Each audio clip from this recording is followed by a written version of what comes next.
Plutarch wrote 2 queer chapters into a Spartan woman's life. Every English documentary erased both. Lycurgus 18.4. Noble Spartan women took eromenai younger female lovers. Documented, Greek, primary source. Same verb, the male pederasty passage uses eron, same page in the lobe. Lycurgus 15.3. A wedding night cross-dressing rite. Boehringer 2007 reads it as gender-liminal initiation. Historians still debate the ritual logic, but nobody serious calls it Spartan kink. Spend 80 years inside her body. Tonight we restore both chapters, with receipts and 0 Spartan mirage. You are 7. The wool spinning your sisters do in Athens? Not for you. Sparta has other plans for your body. You wake before dawn. You run. You run again at noon. You run with boys, in the same dust, sometimes in the same nothing. You wrestle. You throw a javelin until your shoulder gives out, and then you throw it again with the other arm. You eat what the boys eat. Same barley, same broth, same olives. Nobody starves you slim for a marriage market, and nobody asks you whether you want any of this either. Xenophon, Constitution of the Lacedaemonians, 1.4 to 1.6, written by a man who admired Sparta and lived among Spartiates. The why is colder than the how. Sparta wants strong sons. To get strong sons, the state needs strong wombs.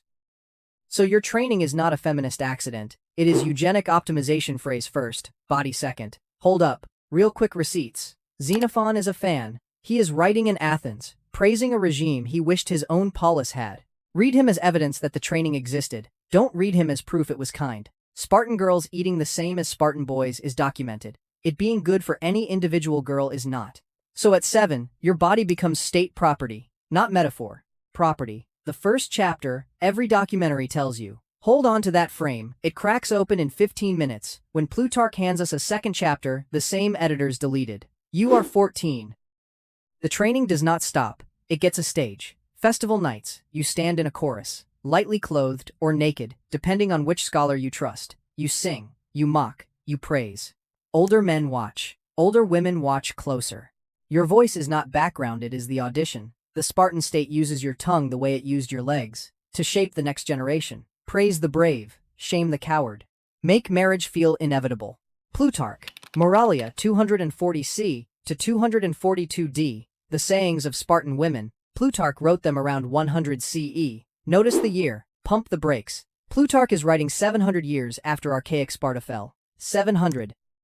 That is roughly the distance from us back to Joan of Arc. He is a Roman-era moralist, serving Roman readers a Sparta they could lecture their wives with. Cartilage 2001 named this exact effect the Spartan mirage. Every age invents the Sparta it needs. So when somebody quotes, Spartan women said this, ask which century wrote the quote. Plutarch is still our best window into her life. He is also a window made of stained glass. You finish your song. You step off the platform.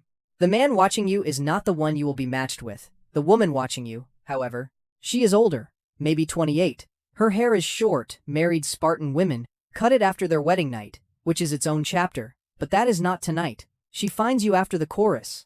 She does not ask your father. This is chapter 18.4. Plutarch's Life of Lycurgus. Open the Loeb edition page, 245, right-hand column. 2 sentences. Plutarch, Life of Lycurgus, 18.4. Kappa alpha, gamma rho, rho meganu alpha, kappa alpha lambda alpha, kappa alpha ep gamma alpha theta alpha, gamma upsilon u alpha, kappa epsilons pi alpha rho theta nu omega nu. Kai gar eron hai, kalai kai agathai gynekes, Parthenon, the noble and good women loved. Maidens. The verb is eron. The exact same verb Plutarch uses 2 paragraphs up, same page. Same approval for the documented same-sex mentorship between Spartan men and Spartan youths. Same word. Same institutional frame. Same editorial blessing from the same Greek author. Kalame 1997, pp 234, 244. Alkmann's Choruses, Institutional Ritual Context. Hubbard 2003 Greek Homosexuality Sourcebook, indexed entry on 18.4. Pomeroy 2002, pp. 4,244, 3 pages of analysis. Present in every university library on Earth. Hold up. Pump the brakes, but in the other direction this time. Every English documentary on Spartan women in the past decade had a copy of Plutarch on the shelf. Lycurgus 18.4 sits on the same page as the male pederasty passage. They are happy to quote. They did not miss it. They chose silence. Boehringer 2007 opens her book with 2 rules. Rule 1. Do not project the modern lesbian backward. Rule 2. Do not erase queer-coded evidence because you are scared of Rule 1. Almost everyone breaks Rule 2.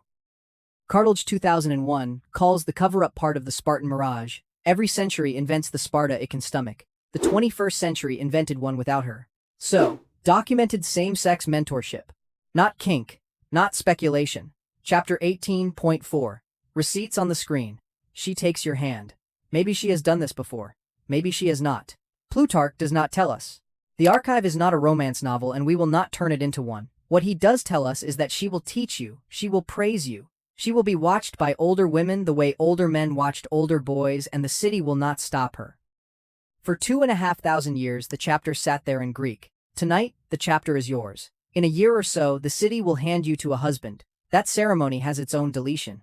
We are coming for it. You are 18, maybe 20, not 15, not 12. Spartan policy delays your marriage roughly a decade past every other Greek polis. Athens would have married you off at 15 to a man twice your age. Sparta wait. The popular version of this fact calls it feminist. Pump the brakes. That is not the reason. The delay is eugenic optimization. Phase 2. Your body finishes training first. Your womb meets a husband second. The state wants strong sons, and strong sons come from women whose hips survived childbirth. The city waits until you can take it. Call it what it is. Aristotle, Politics, 1270a, and Aristotle was not a fan. He is writing in Athens, hostile, complaining that Spartan women own roughly 40% of the land and that this fact is ruining the city. Hold that number, 40%.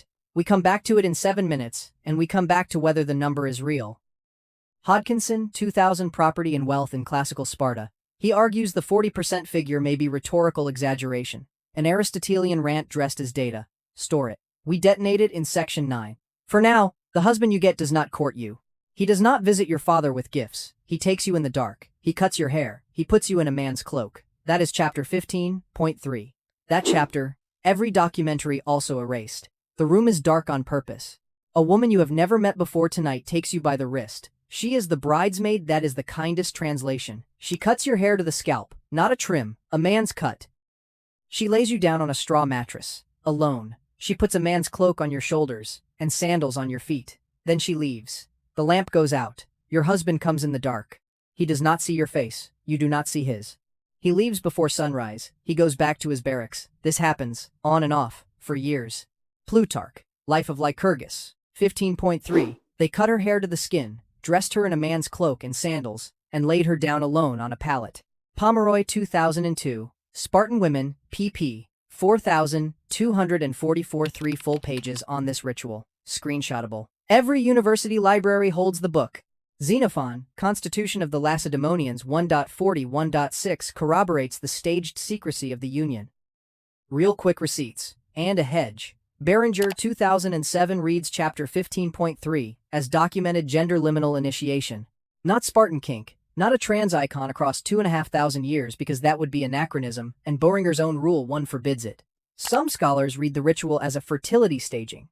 Some read it as a status passage from Parthenos maiden to Gine, married woman. The debate is live. What is not live? The deletion. Pomeroy gave editors 3 pages and page numbers.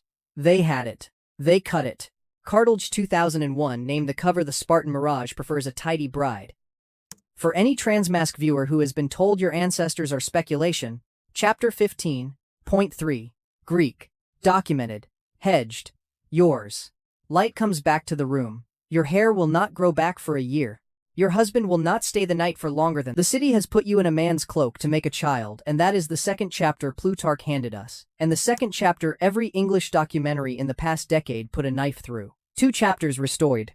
Which means the question stops being whether her story is real. It starts being whose body paid for it. You go home. The house is not empty. They grind the barley. They draw the water. They nurse the children, yours and theirs, when there is milk. They are not slaves the way Athens runs slaves. They are not free the way you are free. Sparta calls them helots. The state owns them.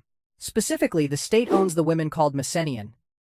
Lycurgus 2008. The Ancient Messenians, Ch. 6. Messenian is a constructed, juridical category, not a tribe, not a coherent ethnicity, a legal status invented to make conquest sound like inheritance. Lycurgus and Alcock 2003, same constructed status reading. In Conversation with Archaeology. Plutarch, Life of Lycurgus, 28.128.4, plus Plato, Laws 633b 633c, the Crypteia. Young Spartiate men sent out at night to kill the strongest helots. State killing, not training right. Pump the brakes on the meme. You will see the line everywhere. Spartan women were the freest women in the ancient world. Maybe. Compared to whom? Maybe. With whose hands grinding the barley while she trained? Don't ask whether she was empowered. Ask whose body her empowerment cost. The answer has a name and Luragi has a chapter number. Quick hedge. Parker 2017 reads the Messenian Wars dating on the lower chronology. The dates are contested, but the constructed juridical reading holds either way.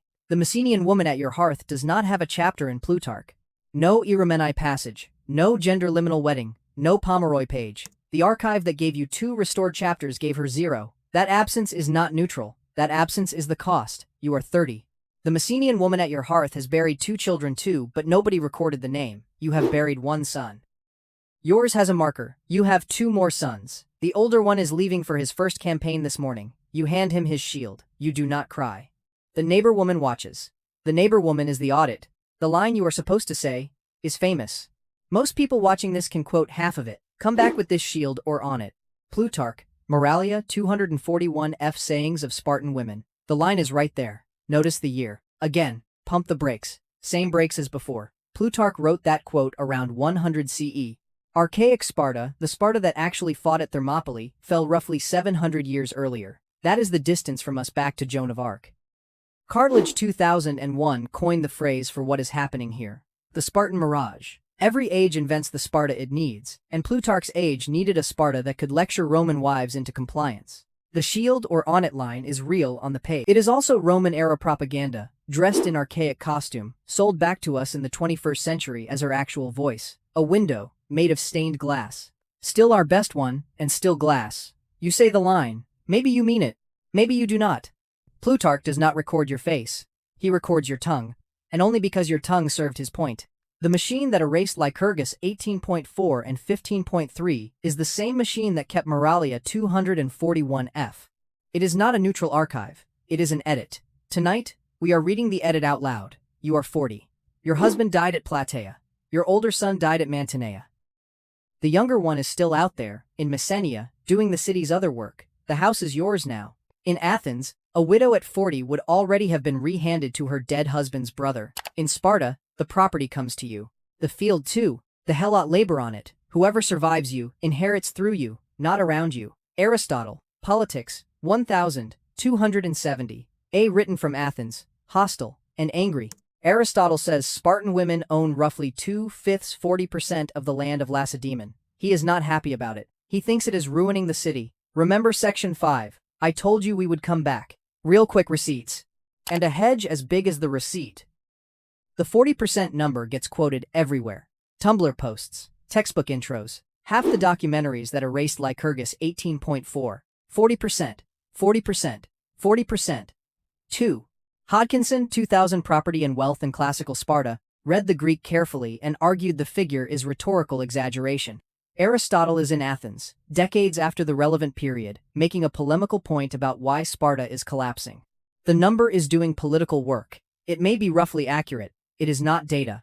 Doran 2018 pushes harder. The demographic crisis Aristotle describes is real, but the 40% is a literary detonation, not an audit. Spartan women probably did inherit more land than any other Greek women. That part holds. The specific number receipts say, hedge it. Don't repeat the meme without the hedge. Herodotus 7.22 plus Cartilage 1987. Agesilaus and the crisis of Sparta. The manpower collapse Aristotle is panicking about is real. Sparta runs out of Spartiates because Spartan property law funnels land to fewer and fewer households, and the helot system below collapses every time the city is shaken. You inherit the field. The Messenian woman who works it inherits nothing. Your son in Messenia is hunting men who look like her cousin. The same legal system that put the field in your name keeps her in his crosshairs. That is the cost said once already, said again now, with the receipt next to it. Plutarch wrote her. Plutarch also wrote her lover. Both got buried.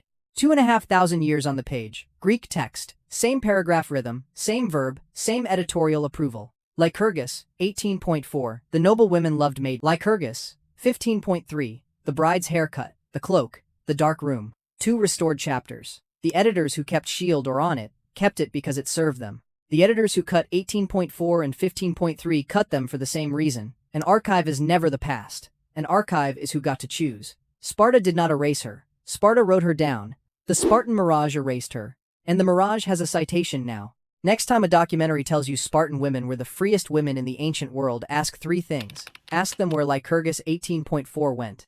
Ask them which scholars they cited: Calamé, Pomeroy, Boehringer, Hubbard, Hodkinson, Lycurgus, Cartledge, and which they skipped. Ask them whose body the empowerment cost, and whether her name has a chapter number anywhere in the script. If they cannot answer all 3, they did not study her. They studied the meme. And one last thing. For every queer Asian reader who has been told your ancestors are speculation, for every transmasc viewer who has been told the wedding cloak is wishful thinking, for every reader of color who has been told queer history means a story that happened somewhere else, to someone whiter, in some safer century, your ancestors had primary sources. The erasure was the lie. Plutarch wrote 2 chapters. Boehringer wrote a rule. Pomeroy wrote 3 pages. Lycurgus wrote a cost. None of them needed your permission to exist on the page, and none of them needed a documentary to confirm them. You don't need 1,000 affirmations. You need 1 chapter number. Lycurgus 18.4. Lycurgus 15.3. Thank you for staying.